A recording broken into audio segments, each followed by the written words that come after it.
ॐ सहनावतु सहनौ भुनक्तु सह वीर्यं करवावहै तेजस्विनावधीतमस्तु मा विद्विषावहै। ॐ शान्ति शान्ति शान्तिः। ॐ सदाशिवसमारम्भां शङ्कराचार्यमध्यमाम् अस्मदाचार्यपर्यन्तां वन्दे गुरुपरम्पराम्। ॐ समस्तजनकल्याणे निरतं करुणामयं नमामि चिन्मयं देवं सद्गुरुं ब्रह्मविद्वरम्। ॐ भद्रं कर्णेभिः शृणुयाम देवाः भद्रं पश्येमाक्षभिर्यजत्राः स्थिरैरङ्गैस्तुष्टुवागुंसस्तनूभिः व्यशेम देवहितं यदायुः। स्वस्ति न इन्द्रो वृद्धश्रवाः स्वस्ति नः पूषा विश्ववेदाः स्वस्ति नस्तार्क्ष्यो अरिष्टनेमिः स्वस्ति no बृहस्पतिर्दधातु। Om Shanti Shanti Shanti.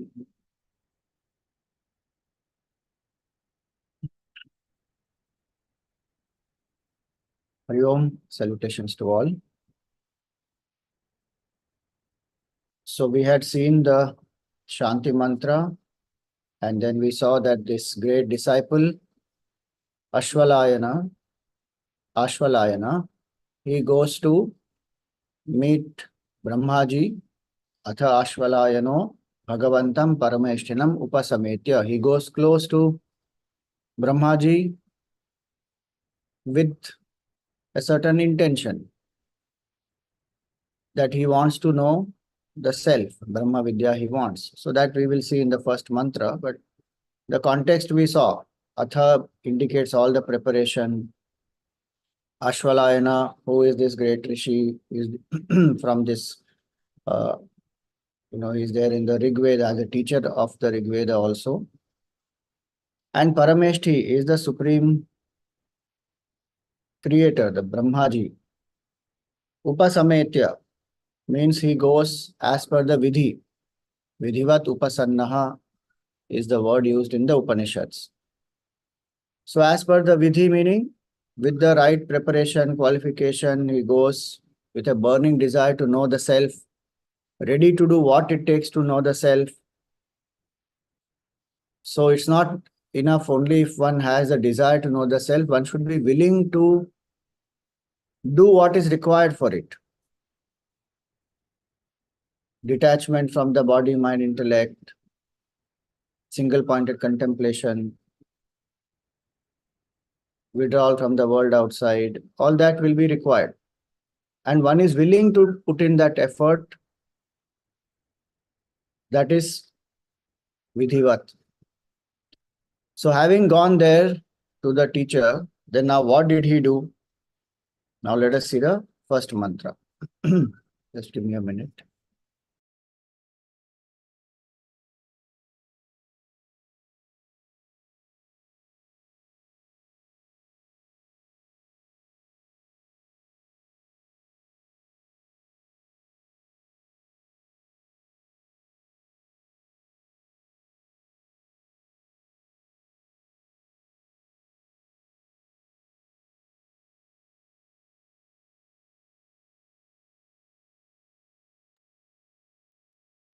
So the first mantra, Adhihi Bhagavan Brahma Vidyam Varishtham Sada Sadbhi Sevyamanam Nigudham Yaya Chirat Sarva Papam Vyapohya Parat Param Purusham Yati Vidwan. So he approaches Brahmaji with great humility, though he himself is a great teacher, but he has approached Brahmaji. It is one very beautiful thing in our Sanatana Dharma is the Guru Shishya Parampara which is there. The Guru is a teacher of the Veda, but the Guru still seeks the enlightenment, and so the Guru has gone to Brahmaji. to learn. The Guru doesn't think I know everything. Our Puja Gurudev also set up that tradition. He said, you study and you share. So 3 books, if anybody has completed in the study scheme. You study, Kindle Life, Tattva Bodh. At that time it was Atma Bodh. Tattva Bodh as a book was not there. So Kindle Life, Bhajo Govindam, Atma Bodh. He said, if you have studied these 3, then you continue your study in the study class, in the discussion group, and you take a class where you start sharing what you have learned about Kindle Life. One should not postpone. In fact, the Upanishad say that Swadhyaya pravachanabhyam na pramaditavyam. We actually do pramada of pravachan. Pravachan there does not mean literally giving pravachan, but taking the class, facilitating a class, a discussion. Our reflection happens through that.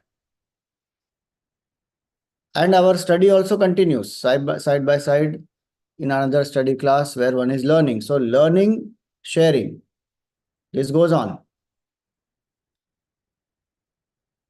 When we stop doing that, that is where the decline of the culture, one of the reasons is that, where the sharing stopped and some people felt it is the monopoly of theirs, this knowledge, the Vedic knowledge, etc., is their monopoly. One has to share.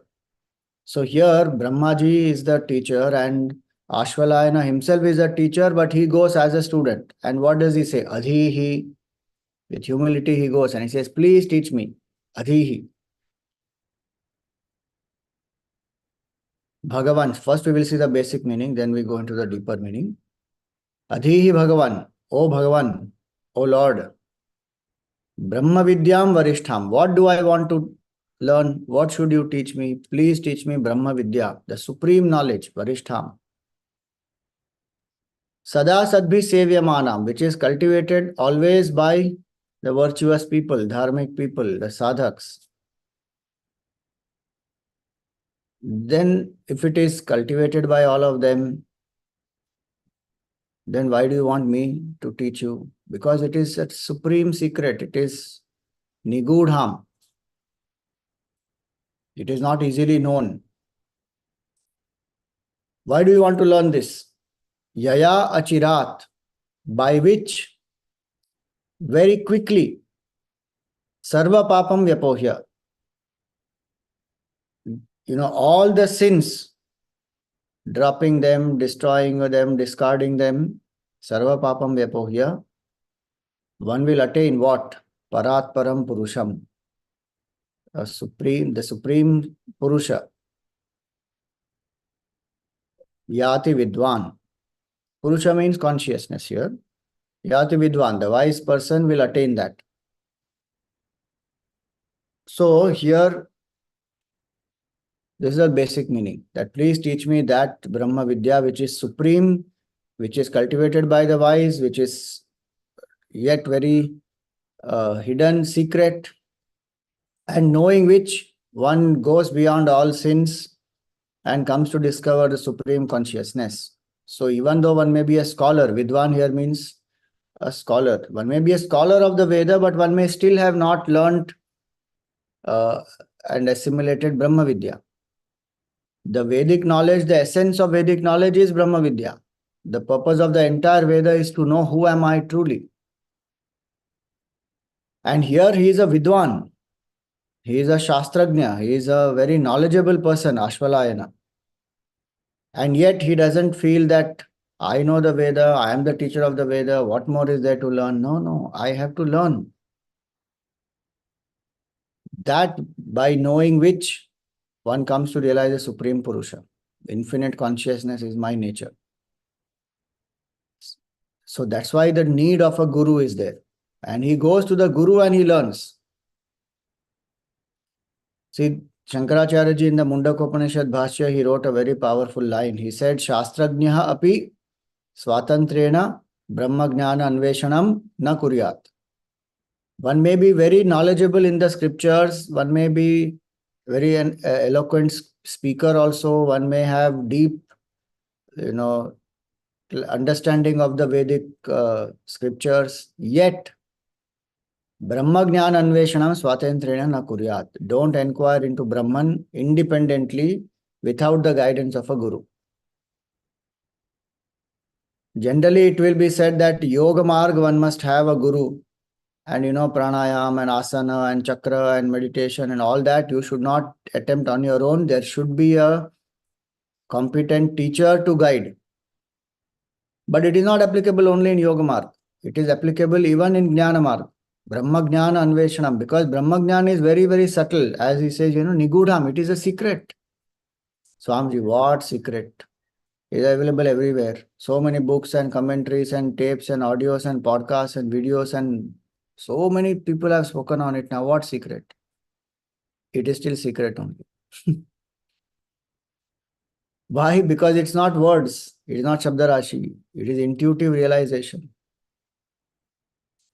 And a person who has experienced that state can ignite the mind of others. Words will have that power only then. And it will touch the heart of the student. Gurudev always used to say, if you read this book called Practice of Vedant, those are letters that he has written. Fantastic book. Practice of Vedant. How to live Vedant. He wrote that for all Swamis, Brahmacharis, Sevaks, missionaries, Chinmay mission members, for everybody. Systematic, every month, one letter. Once in a month or once in few months, but a series of letters. In that first letter only, if you read, he will say that, the day you don't do sadhana, your words will not have wings to fly and touch the heart of the listener. Meaning words will not have any power. Because it's not the words, it is the sadhana behind that words that gives the power to those words to touch the heart. Angulimal was a dacoit. And he is killing people, looting them, chopping their hands, making a mala of that. So that's why it's called Angulimal. When Gautam Buddha was passing by that forest, he stopped Gautam Buddha and he wanted to loot him. Buddha said, take what you want. And Angulimal threatened him. Are you not scared? He said, no. I will kill you. No fear. And he asked Buddha, what is your last wish? He said, go up the tree, cut the branch of the tree. Angulimal thought, what a fool he is. What is his last wish? Cut the branch of the tree. He said, anyway, it's his last wish. So he went up. He cut the branch of the tree. Came down. Now he gave it. He says, I cut. This is the branch. He said, now go and fix it. Angulimal said, are you really saying that I should go and fix it? What a fool you are. How can I fix what has been cut? And Buddha said, what you can't fix, why did you cut it? Cutting is very easy. Fixing is not. Now, those words impacted him in a very different way. If you and I had said it, the same words to Angulimal, our fingers would have been cut, our neck would have been slit. Words don't have the power by themselves. It is the sadhana behind it that gives the power. That transformed Angulimal. He said, whole life I have dedicated only to cutting, destroying. And Buddha is one who is fixing lives of people. Impossible task it is, no? To fix the cut tree, cut branch. How do you fix it? Don't say we can do grafting and all that. Example has a limitation. But the point is that words have that power. So it is Nigudha only. Brahma Vidya is still Nigudha. We will see what it is. So the student has gone to the teacher with this attitude that please teach me, adhihi. The word adhihi also is important. One seeks this knowledge from the teacher. Please give me. Gurudev always said, spiritual knowledge cannot be given, you have to take it. When one devotee went to Gurudev in Sidbari and camp was happening there, so devotee prostrated to Gurudev and said, Gurudev, please bless me.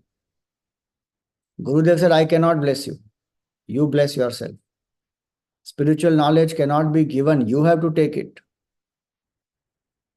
Meaning, if somebody feels that I will touch this person and this will happen, that will happen. See, there is no doubt this Parsha Diksha is there, great Mahatmas and the people who are following a particular marga can do all that.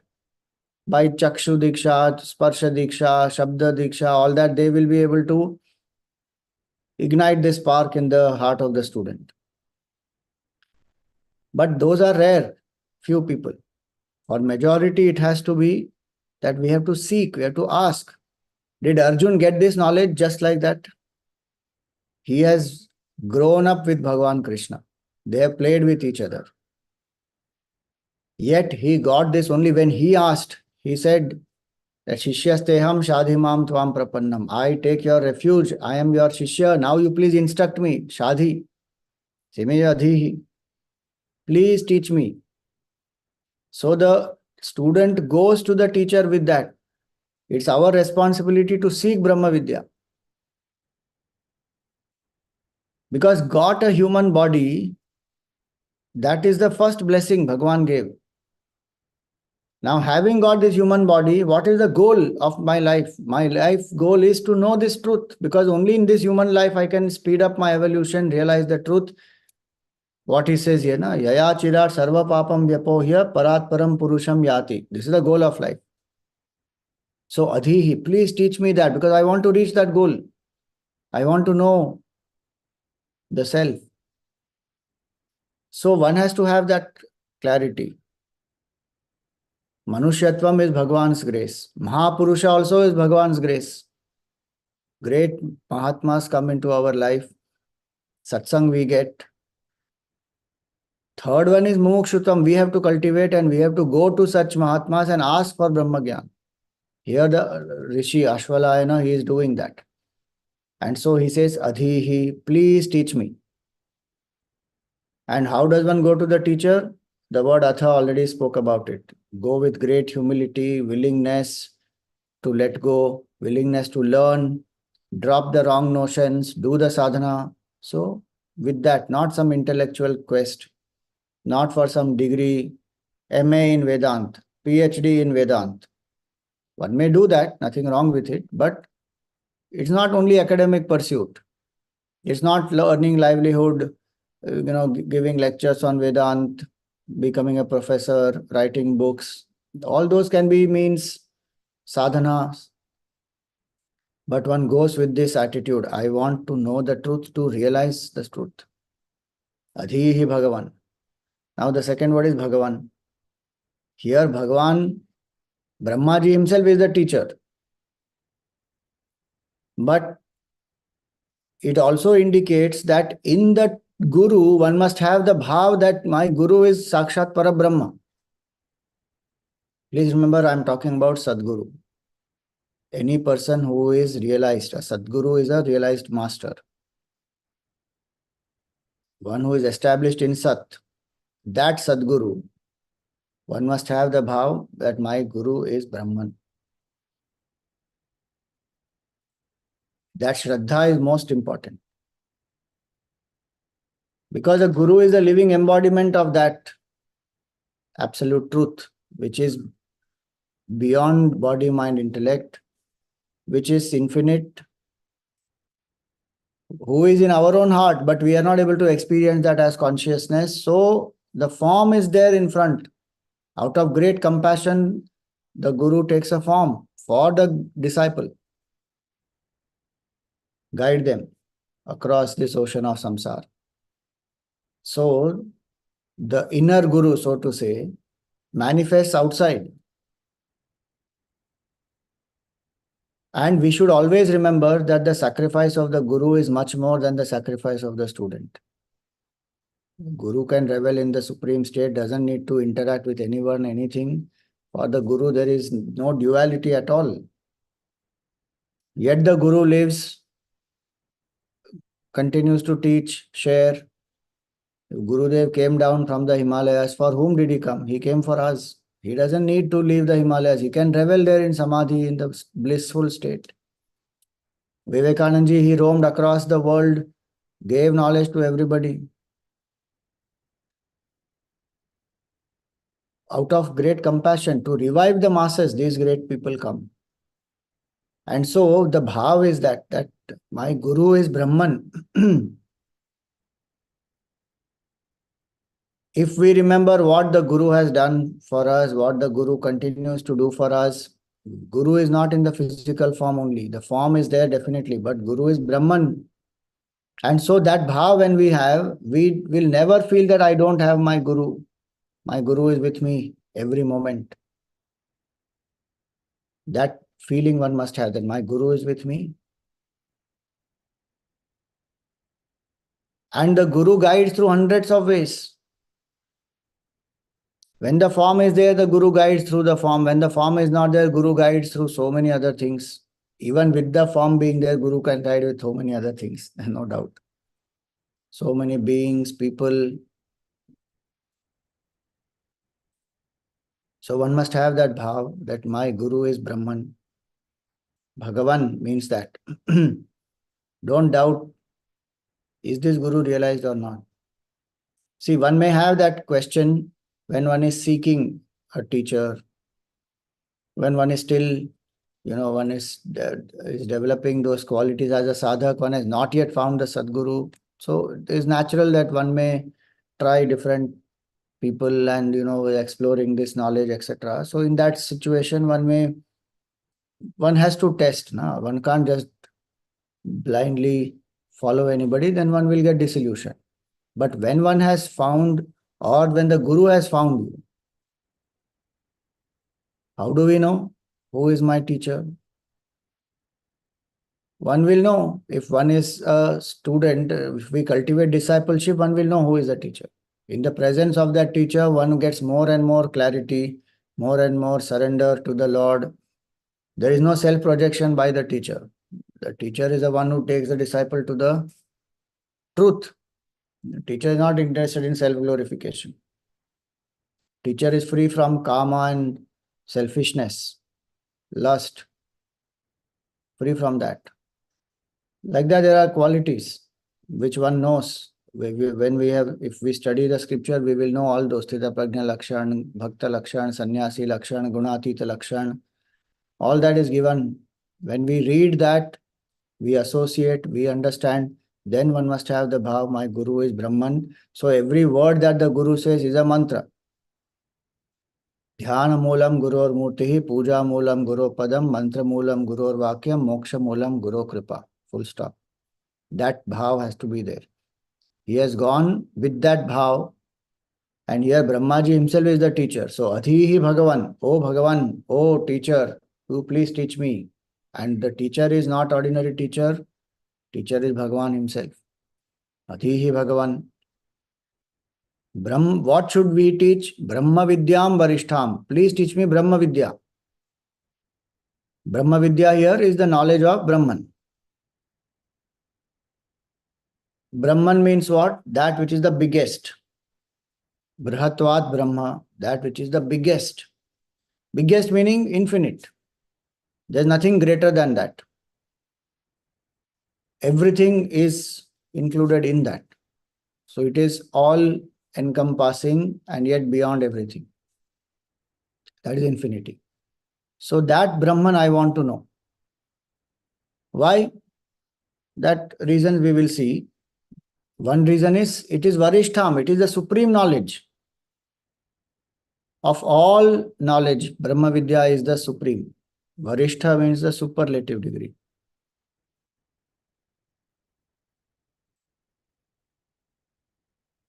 So, why is it called the supreme knowledge? Because knowing which nothing remains to be known, gaining which nothing remains to be gained, and discovering which one experiences fulfillment, purnatvam. No, nothing else will give us that. Everything else I know or I attain still leaves me as a limited finite entity. This makes me realize I was never bound, I was never limited. Cycles of birth and death, this will end. No other knowledge has that power, however great that knowledge may be. It has a certain relevance, science, chemistry, physics, biology, whatever it is. But Bhavsagar one cannot cross unless one has Brahma Vidya. Ignorance one cannot cross unless one has Brahma Vidya. This is the only knowledge which will destroy the root cause of my sorrow. So in fact, when people say I am scientific, they take a lot of pride in that. We should actually take pride in saying I am spiritual. Why? Because spiritual knowledge is the greatest knowledge, much beyond science. Science cannot end the root cause of my sorrow. It can make my life comfortable. It can reduce my suffering. It can help me to heal myself when I am in pain, I am sick, etc. And it has its own importance and relevance. There is no denial of that. But if we think that being scientific is the greatest achievement, and then we denounce spirituality, and we have done this science versus spirituality, in that science always wins. Science is one subject in the realm of the mind, in the realm of the finite, changing, perishable world. Brahma Vidya is beyond the realm of the mind. Experience of infinity one can get directly through Brahma Vidya. End the root cause of suffering. And that which will make me completely fulfilled. Nothing more one needs after that. The sense of finitude, limitation, everything gone.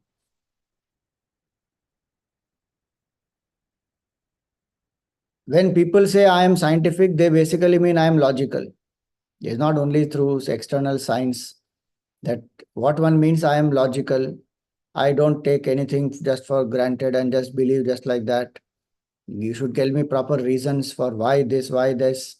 And then if I'm convinced, I will follow. That's what they mean by it actually.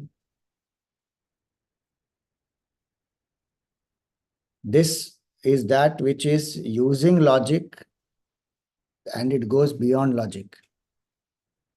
Brahma Vidyam Varishtham. So great pride one should have to say that yes, I am a student of Brahma Vidya, I am spiritual. Spirit means Brahman. Adhyatma is Brahma Vidya. And I am a seeker of that which is infinite. I am only seeking in science, even if I am a scientist, I am seeking to know the cause of something in creation. Think about it. Nuclear scientist, atomic scientist, any other scientist, in any other field, one is doing some research, trying to find a cure for some particular disease or trying to, to create some new invention to make the life of people more comfortable, etc. It is one aspect of creation that I am seeking the cause of. Source of creation is absolute Brahman. Spiritual seeker is a seeker of that. Now tell me, why should I not feel proud of that? I'm not saying proud in the sense of ego. I'm not saying, oh, a scientist sab niche hai, I am upar. There's no such superiority. If I am a seeker of the truth, everything is inclusive. Brahman it is, no? All are Brahman. So there's no comparison, there's no putting down. I'm just saying in the context that people take so much pride in saying, I am spiritual, I'm scientific, I'm not spiritual, and they look down upon spirituality as something. Now, little more awareness some people have, so they say, I am spiritual, not religious. But that religion, your spirituality came from your religion only, no? From where it has come? It has dropped from the sky or what? From where is the spiritual knowledge coming? It is embedded in your religion, which is Hindu culture, with the Hindu religion, Sanatana Vedic Dharma. So how can you be spiritual and not be religious? Because the word religious has become associated only with some ritual and blind faith and fanaticism. That is all the stupidity of the vested interests who don't want us to follow religion. There is no other cure for man except religion. Especially Vedanta is what I am talking about. Now, Vedanta has to be is the science of life. And why we should separate it from Sanatana Dharma? Saying, no, I am not Hindu, I am not religious, I am not follower of any particular religion. I follow the philosophy of it, and that is Vedanta, and that is spiritual. And then in front of people who are logical, etc., there we feel very subdued, saying, yeah, I am only spiritual, this person is scientific. Are, be proud that I am a seeker, I am spiritual sadhak. An atheist is proud of his atheism. We should be more proud of our Vedantic knowledge or not? With whatever logic that atheist has concluded, there is no God. Those who have studied Vedanta and those who are followers of this great Sanatan Vedic Dharma, they should be absolutely clear and proud, saying, yes, Bhagavan exists and that is my true nature, full stop. I am the very living proof of God's existence. We don't need any other proof. Atheists can keep finding some proof they want. Vedantin says, I am the living proof of Vedant, of God. Because aham, aham, aham, every single moment it is throbbing in my heart. What more proof I want? God exists. Matter is being enlivened every single moment by that consciousness. That is the proof. और कौन सा proof चाहिए? And that is same in all. That is infinite. There is no boundaries in that. That aham will never become non-existent. It will always remain. Creation comes and goes. You may ask proof whether world exists, but God exists or not, there can't be a proof for that. Because even when the world does not exist, God exists. Cause always remains, na? Effect comes and goes. If the world is an effect, it will come and go. Pot and pitcher and cup and saucer can get created, can get destroyed, but mud will remain always.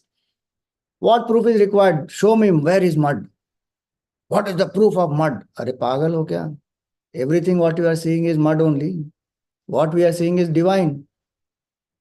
This may or may not remain in the form. The name and form will come and go.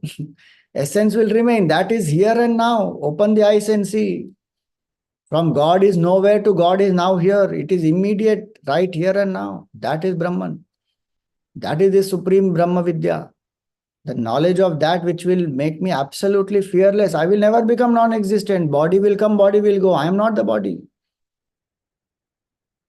One who knows this, what fear, what attachment, what, begging, please love me, please praise me, please appreciate me. This person didn't do this for me, that person didn't talk like that, this person spoke to me like this. Let them do what they want. I am not this Jiva at all. I am Brahman. Paramananda is my Swarupa.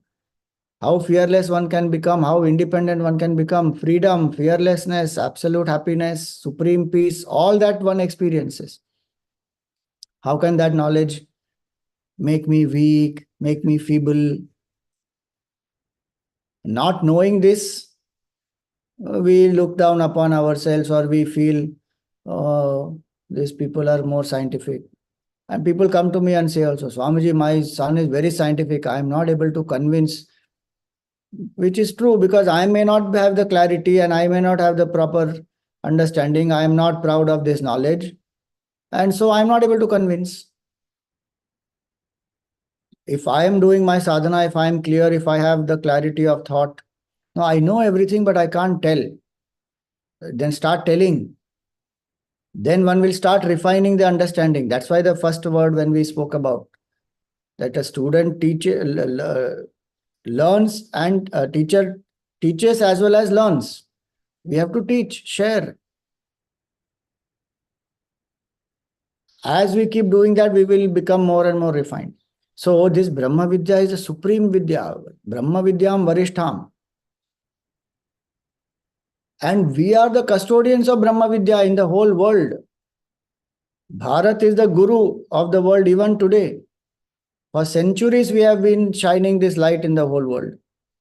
I'm not saying Brahma Vidya is not discovered by anybody else outside India, outside Bharat. It has been. There are people, Mahatmas, across the world, but not the way in which Bharat has done. Every state has so many realized beings, so many uh, centuries, one after the other. They have been coming, reviving this culture, making people aware of this knowledge. Fantastic. You know, when somebody asked Gurudev that why is it a blessing to be born in Bharat and why are avatars happening only in Bharat? You know, Gurudev's reply, such a fantastic reply and such clarity and quick wit, I tell you. He said, why do maximum Olympic gold medals go to USA and China? Because they have cultivated that. They have cultivated that sport, and those athletes, they sustain them, they feed them, they support them, encourage them, support their training, all that. Here, Brahma Vidya has been fed. Bhagwan himself comes out, takes an avatar because this is the divine land where people have sacrificed, renounced, achieved many things in the world outside, understood its limitation, turned within, saying, this is finite. I am the seeker of infinite. Asatoma sadgamaya tamasoma jyotirgamaya mrityorma amritam gamaya. I am a seeker of that. And not one, two, three. Whole culture is seeking that. That's the Vedic culture. From the time the conception happens, from that time divinity is invoked. This is the culture. Tell me which culture across the world has that much depth. Each culture has its own depth, no doubt. But from Garbhadhan Samskar onwards, the most pleasurable act that human being pursues is the carnal pleasure. That act has been turned into divine. Saying that, oh Lord, we are invoking the divine souls. May some divine soul be born through us into the world. And then invoking the devatas, invoking the grace of Bhagwan, one engages in the carnal act so that the child who is born is a divine child. So before the birth of the child itself, the divinity is invoked. Please let there be a divine soul who manifests through us. Every single step of life, divinity is invoked. What a beautiful culture is this. So, full entire culture of the Vedas, so many thousands of people, lakhs of them seeking divinity. Then why not divinity? Why will divinity not manifest on this land? Avatars have happened maximum on this land. Why? Because we have invoked that. What we invoke, that Bhagwan will bless. Gurudev always said, Bhagwan knows one word very clearly. Tathastu. Whatever you ask, Bhagwan is there to bless. Here we have asked for Brahma Vidya. Here we have asked Bhagwan to come down. Here we seek the Lord. We want darshan of Bhagwan. So it manifests. Bhagwan manifests here. Avatars happen here.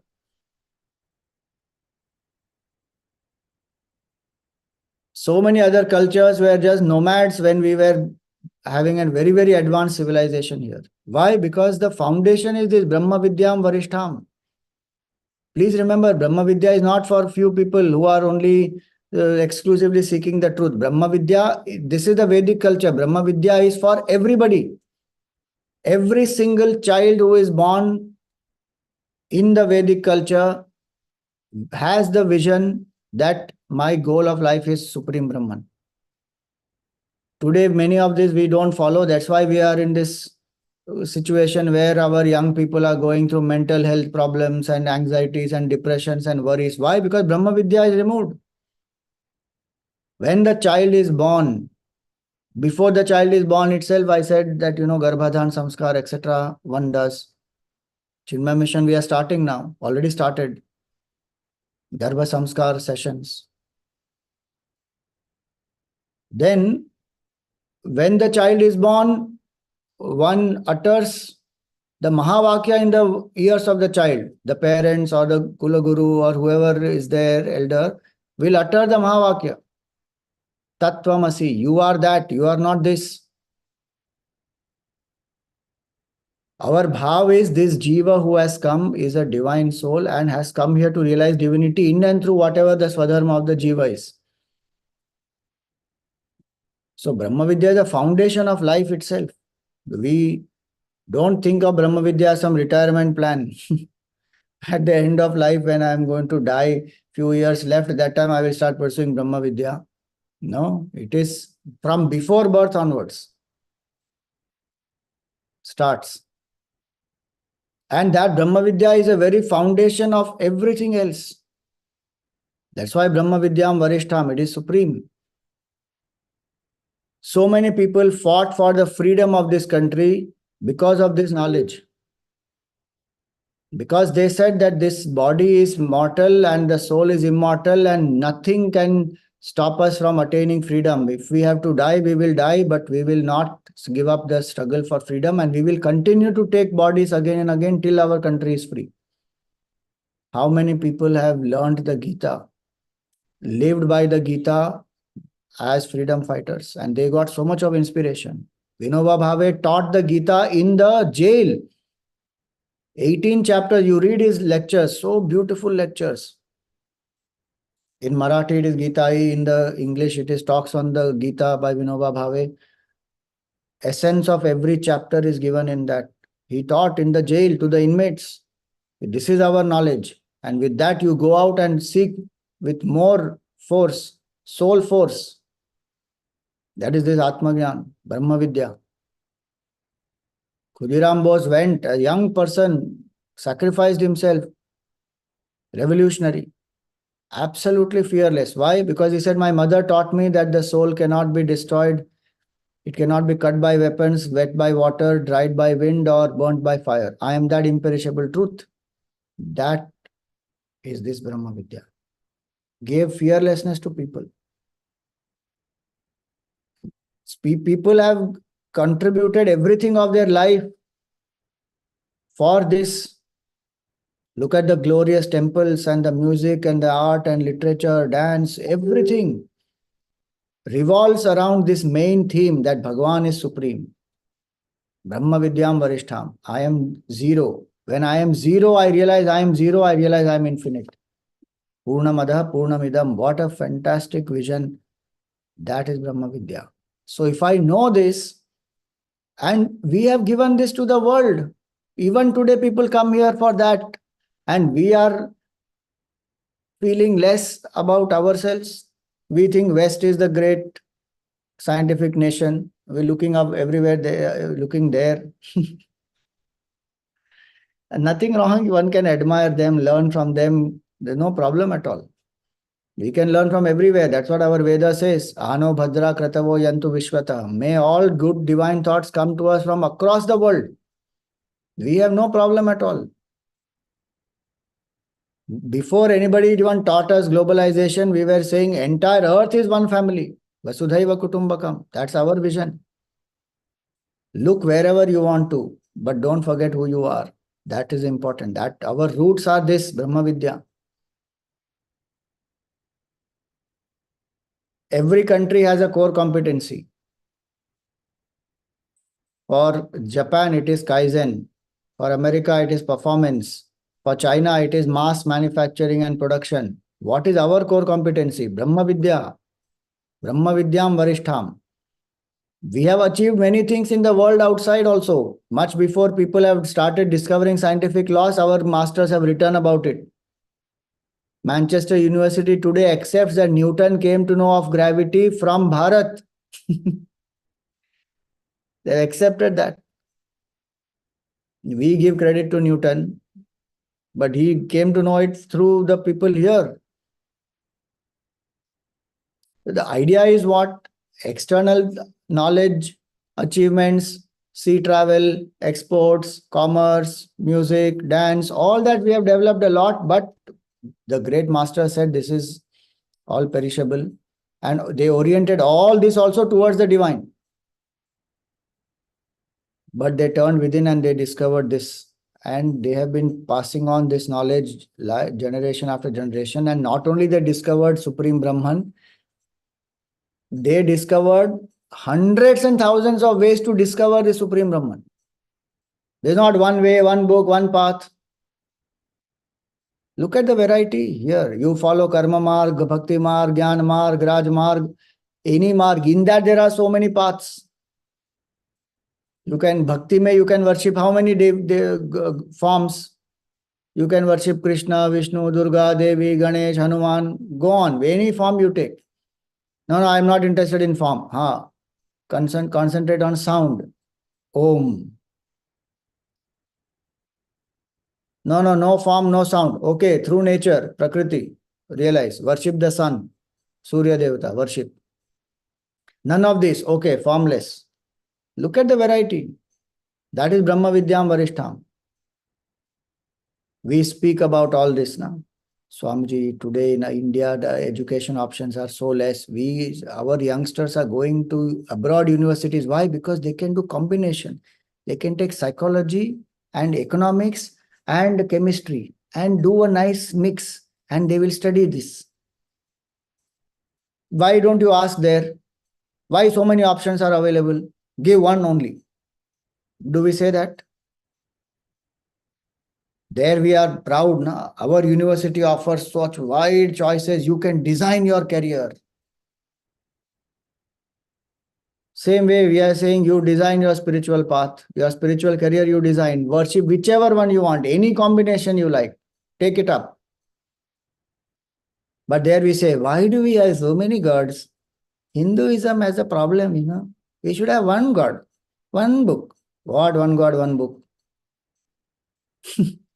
Think Brahma Vidya Varishtham. What is this knowledge? What is this great culture and how many parts and what all our ancestors have given to us? It's so amazing.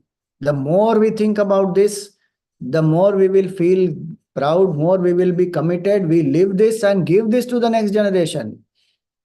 They don't know. And we have not hyped it up or we have not presented it in a way in which they can accept and understand and pursue it. So, of course, now attempts are being made, no doubt, much better than before what was happening a few decades before. But we have to do more. Each one, I am a seeker. One should have that. I'm not saying as an ego, but I'm saying as a healthy self-esteem, as an identity that I am a sadhak, I am a seeker of Brahman, and ultimately I am Brahman, finally. So if I live with that attitude, Brahma Vidyam Varishtham, the study of Upanishad is for that, the supreme knowledge. If this is supreme knowledge, what is the priority that I give to this supreme knowledge? That also I have to ask myself. After everything is over, when I have time, then I will come for this. Think. Do we say that after doing everything in balanced time, I will seek some money? No. If I think money is very important, most important for me, for whatever reason, financial reasons, basic security reasons, and basic necessities I need to meet, for all that, money is most important. Then I pursue that. No, first I pursue that.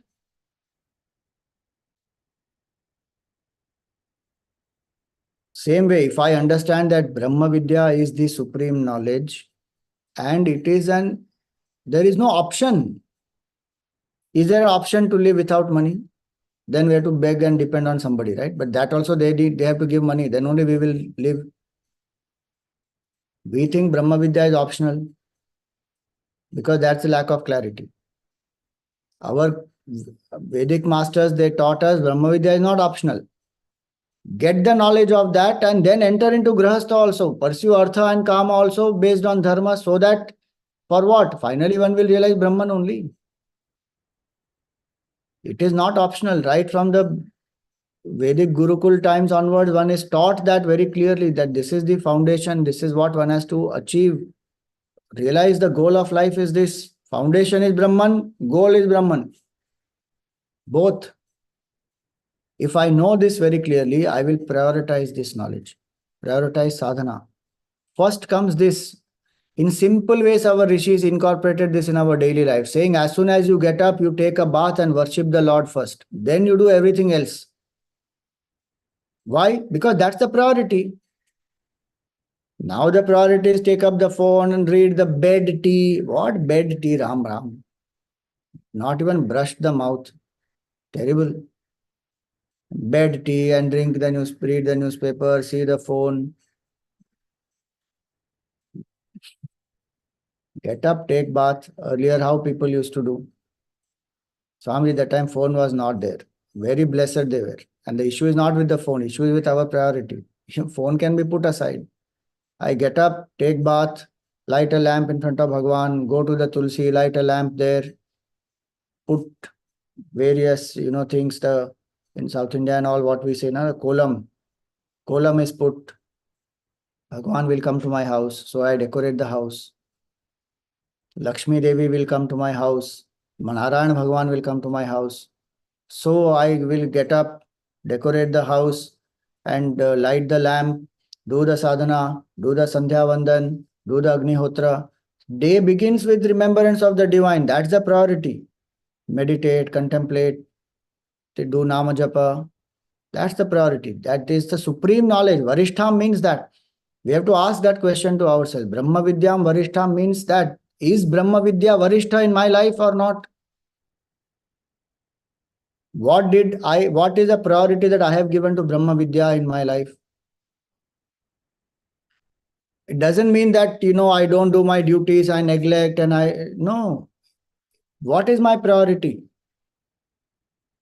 As a sadhak, that is my most important priority, study. One should not postpone that. That's why Upanishad said, Swadhyaya pravachanabhyam na pramaditavyam. 21 times or more it comes in the Taittiriya Upanishad. Before the convocation address in Shikshavalli. Matrudevo Bhava, Pitrudevo Bhava, Acharya Devo Bhava, Atithi Devo Bhava. All that will come after this. Of course, that's because it's in a section. But even in the convocation address, the teacher finally teaches and says, Swadhyaya Pramachanabhyam na pramaritavyam. Then comes Matrudevo Bhava, Pitrudevo Bhava, Acharya Devo Bhava. In that section also.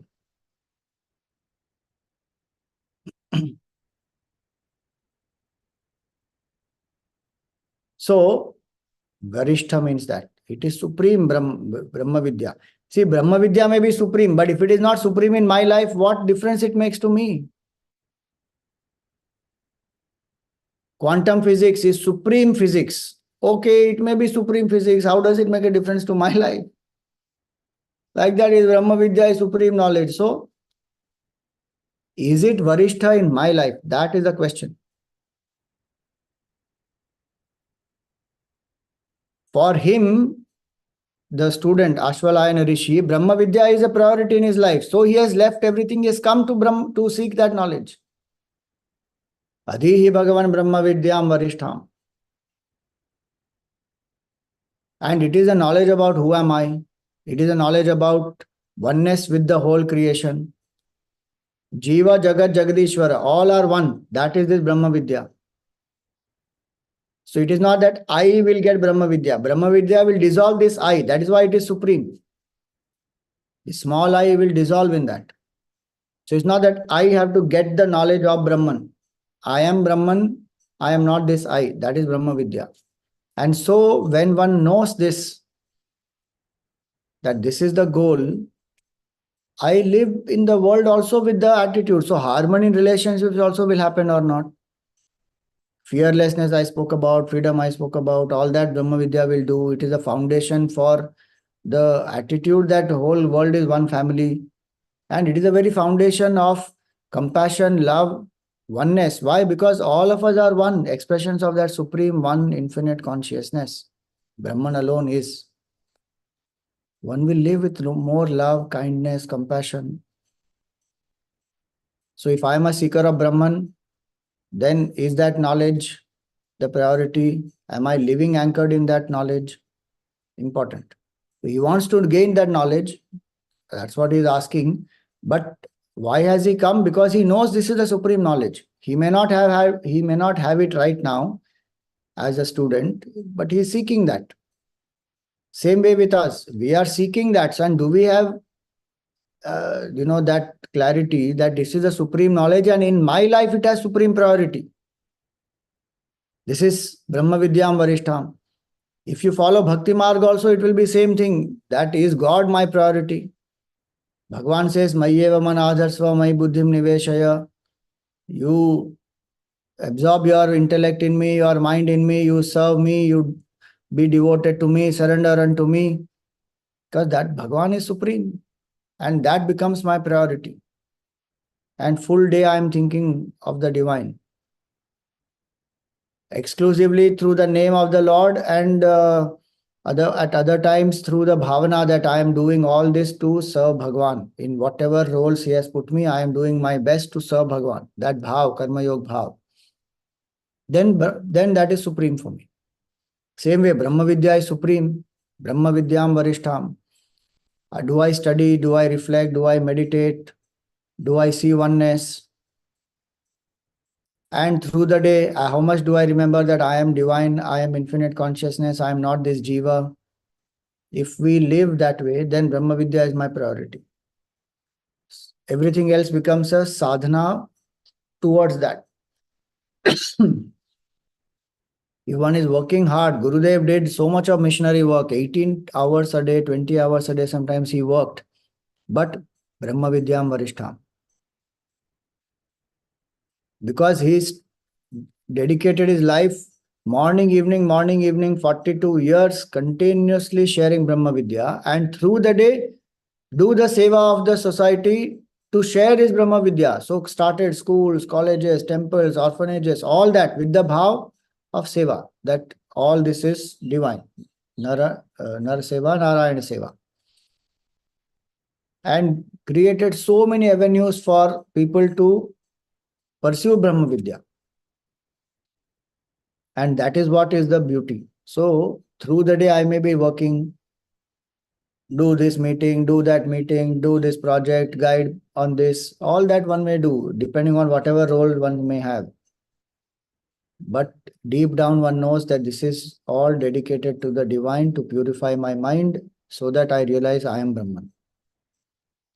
And morning, evening, one is anchoring through study, through meditation, whatever time one wants to allocate for either of these. But study, meditation, very important.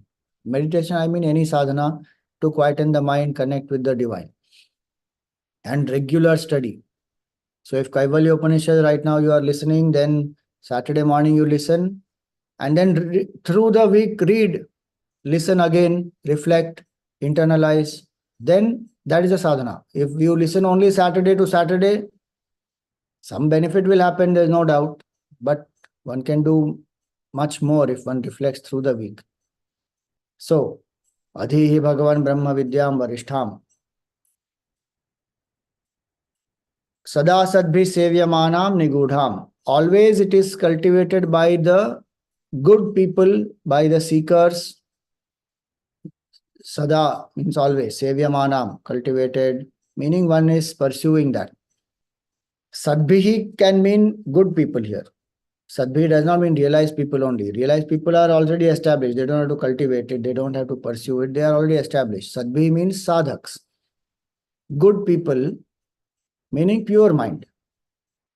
A pure mind will seek. A mind, when it is purified, it will seek Brahma Vidya. Word Brahman may or may not be known to that mind depending on that culture and the conditioning, the language, etc. But one seeks, I want fulfillment. Actually, all of us are seekers of fulfillment, whether we know it or not. The mind which has become pure recognizes that very clearly, that I don't want anything out there. I want fulfillment. Sada Sadbhi Sevyamana. And that fulfillment is in knowing the truth. So Sada Sadbhi Sevyamanam Nigudham. It is hidden. It is a secret. Why it is a secret? See, when a prepared student meets a enlightened master, what conversation they have. Gurudev used to say, a contemplative student meeting a contemplative master the language of their discussion will be the language of contemplation. And if we don't know the language of contemplation, we will not realize, we will not understand what is the conversation. Same when two lawyers they meet, they use technical language of law. How will you and I understand what do they mean? It may be a simple sentence, it may be a simple act, okay, of I am selling this to you. Let us say a phone. I am selling this phone to you. But if you look at the contract, my God, what language they will use, one will get mad saying, what are they trying to say here? Such technically, precise language of law they have to use to, say that basically I am selling this to you. Same way, Tapon Maharaj and Gurudev, when both of them are having conversation on Vedanta, if somebody suddenly goes and sits there, it will be a secret only. They are talking, this person won't understand anything because neither vocabulary is known, nor the preparation of the mind is there. That is one reason. It is secret, Nigudha. So though words are available, books are available, commentaries are available, if I am not prepared, I will not know. Second, language by itself is limited, no? So how much can words communicate? You read this beautiful para Gurudev has said in this third para in the commentary. He says that Ashvalayana himself indicates why he has sought a teacher for instructions in this science. All other sciences can perhaps to a great extent be studied directly from some available textbooks that explain the knowledge of it, if one has the necessary industry and self-application, even for objective sciences. But in the spiritual field, books cannot give us the knowledge, meaning by themselves. Not that we should not read. Right now we have a book in our hand, we have to have. But we need somebody to teach. Why? Because language cannot explain that which words cannot define. It is the state which is beyond mind itself. Forget words. Words are the expression of the thoughts which arise in the mind. This is beyond thought. So, for language cannot explain that which words cannot define, nor can this reality be perceived by any man, however intelligent he may be, all by himself. Why? Because finally, this small I is the problem. Holding on to that small I may get any other knowledge, but I will not know what is behind this small I, which is a substratum. Mind is still turned out. This is to turn within. Avrita chakshuhu amritatvam icchan. So as long as the mind is extroverted, it will remain a secret. It's like the mala is on my neck. But as long as I don't turn my attention and look down and I see, oh, this is the mala here. I may run about everywhere saying, where is my mala? Where is my mala? What is the mala? What is the description of the mala? How it looks? What is the size, shape, color? Everything I may know, I may teach everybody also. But if I have not turned and looked, it will not be visible. The difference between a saint and a person who has not realized the truth is only this. Vivekananda used to give this example. If God is the center, we are on the circumference. The realized being has turned within and is facing God. We are facing outside. Limited example, but is a nice example. So it will be Nigudha. Third reason why it is Nigudha, it is hidden. Dha means to place. Hita, dha, hita, from there comes Nigudha. It is placed secretly in our heart. We are searching for it everywhere outside, but it is here and now. Aham, aham, aham, aham. So the pursuit, where is God? Where is God? Where is God? That we are seeking outside. That direction only is wrong. But Swamiji, everything is divine, then why direction is wrong? Everything is divine, that is realized here in this mind. And this mind has to get purified, and this mind has to turn introvert and become contemplative and drop its finite identification. Then one realizes, I am that. So it is right here, Nigudha, it is placed here. Gurudev used to elaborately tell one story. Master storyteller he was. Elaborately, he will tell one story that there was one Sethji who was having one whole bag of money, okay? And this Sethji is going in a train those days, he's going in on train. And this Sethji is very protective of that bag. One thief was there in the train and he saw this Sethji is carrying something very important in this bag. He said, tonight I will steal that. Now that Sethji, he was holding his bag and all that, and then, food, etc. also somehow he managed to eat, and all the time keeping his watch on the bag and all that. And then night happened. So everybody is lying down, he's asleep. Now this thief gets up. Now the thief is searching. He searched near the Sethji, below the, where Sethji is sleeping, below there, other bags and everything he found. That particular bag is not there. So he's searching near the pillow, on the sides, here, there, near the feet, everywhere he's searching. He can't find the bag at all. Full night he was going on searching. He searched the nearby person on both the sides, up, down, everywhere he's searching. He just can't find it. Next day morning, Sethji got up and this thief saw the bag is there with Sethji. Finally, that Sethji, he was going to get down. So the thief went to the Sethji and he said, Sethji, where was this bag of yours?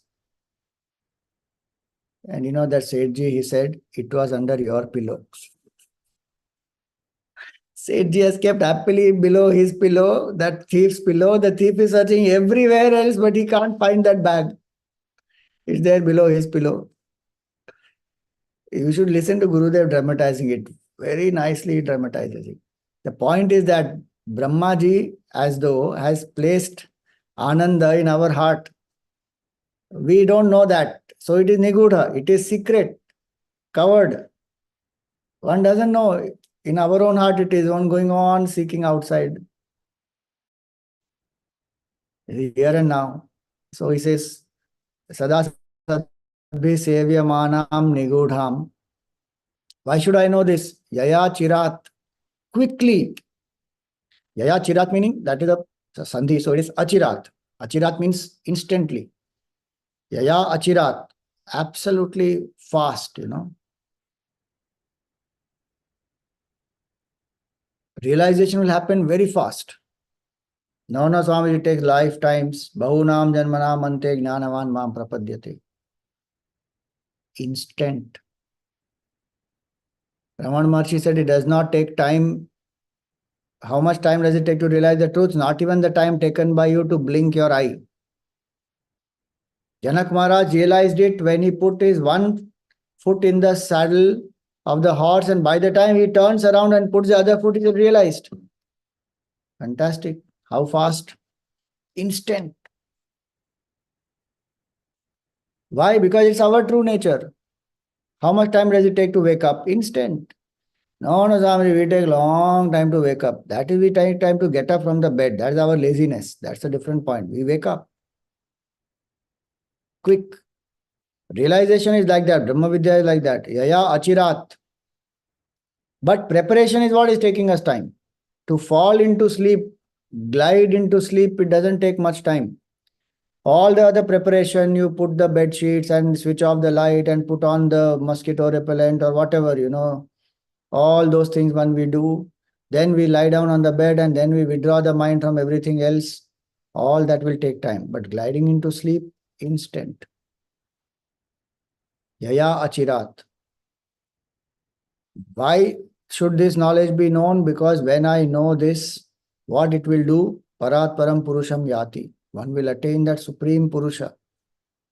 Purnatvat Purusha, that which is Purnam, that which is complete. And where is it? Puraushete, here and now, in this very body, meaning in this human life, as our true nature. This is here and now. That supreme Purusha, Parat Param Purusham, means that there is nothing greater than that. And who will know this? The Vidwan will know this. Vidwan is not only a scholar, Vidwan is a scholar who has the right preparedness in this context. Atha word indicated na that preparation, sadhan chatushtaya. That Vidwan who is scholarly, who has known the scriptures and who also has a preparation, and even that person has come to the teacher, which is why there is the tradition of ours says there is no way one will know the truth without a teacher. Impossible. Acharyavan Purusho Veda. So, Sarva Papam Vyapohya. Papa here does not mean only demerit. It's not here only the consequence of a adharmic karma or a negative karma. Sarva Papam means from ignorance onwards. Because of ignorance, whatever I am doing based on my vasana is a papa. Papa means not that I am a sinner and I am doing sin. It means that which makes me suffer. Papa means that which makes me suffer. And is it not true that because of ignorance, I feel I am this jiva and that jiva bhav is making me suffer? So whatever I do as a karta, as a bhokta, I will still remain finite, bound, limited. The cause of that is what? I don't know who am I. Ignorance. This Brahma Vidya is directly going to destroy that ignorance. That's why Sarva Papam Vyapohya. The source of all papa is I don't know who am I, ignorance. That will be destroyed. Sarva Papam Vyapohya. So two things this will do. It will destroy the ignorance and all the consequent effects of it and make me abide in the truth. Purusham Parat Param Yati. Yati does not mean attain. It means discovers. Literally it means goes. But one is not going anywhere. One is realizing it here and now that I am Brahman. I am not this BMI. And who will realize this? Vidwan. The wise person who has studied the Veda, who has prepared the mind, goes to the teacher. Because this is again why it is Nigudham. Because it is from the heart of the teacher to the heart of the student. Which is why the teacher is required. A candle which is lit will light all the other candles. Now that is Brahma Vidya. So for today, we will stop here. Adihi Bhagavan Brahma Vidyam Varishtam. Beautiful mantra this is. All right. Any questions for today?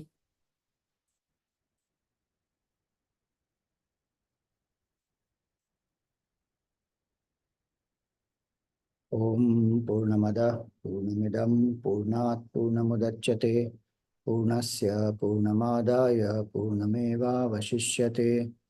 Om Shanti Shanti Shanti. Harihi Om Shri Gurubhyo Namah. Harihi Om.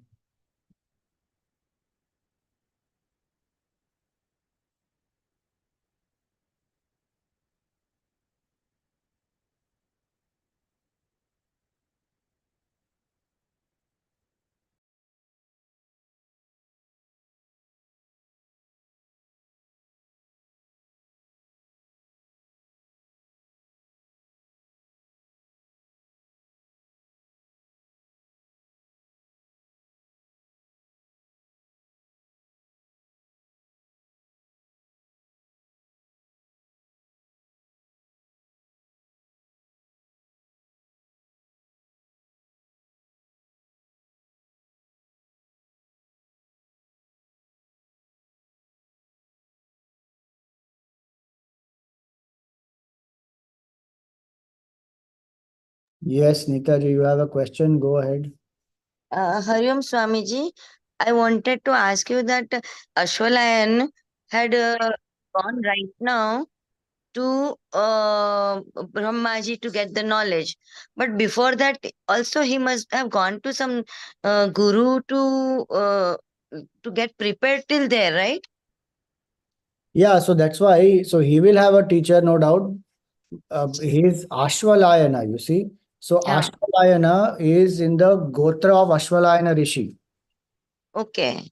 So there would be somebody who from whom Lineage, he got. yeah, from the maybe parents or somewhere. He must have got the knowledge to get prepared till here to get that clarity that still I need to to realize the self, I need to go to Brahmaji. Correct. That's what the Vedic knowledge is. Na? As I said, from birth onwards, the child is told. Na? From before Hmm. birth, the parent knows, then the child also is told, Yeah. and then the Gurukul one goes. One will know that this is knowledge I need to seek. I am the seeker of Brahma Vidya, and this is my ultimate goal. So definitely, that's why the Guru Parampara, that Shastra, Adhyaya, and all that will help. Yeah, so that is the privilege, or maybe a preparation of a previous birth, that you get birth in such a family where without Guru also you are progressing, like you know towards this direction, that at least you come to know that this knowledge is there about yourself. Correct, but not without the Guru. The Guru was there in the previous life, so he is seeking now, and now also he will find some Guru only and get this. So either ways, it is both before the preparation. Also, the Guru is there, and during the preparation, Guru is there. And then seeking Brahma Vidya, also the Guru is there. It will happen only then. So Guru can be parents also, no? Sometimes, like in the when they are born in the Rishi's family. Correct. But there, the one is not looking at a Guru parent as a parent. Then one is looking at it Right, as a teacher, like Uddalaka and Shvetaketu, right? So Shvetaketu right, is a parent. right. Sorry, Uddalaka is a Shvetaketu is a son. Yeah. son.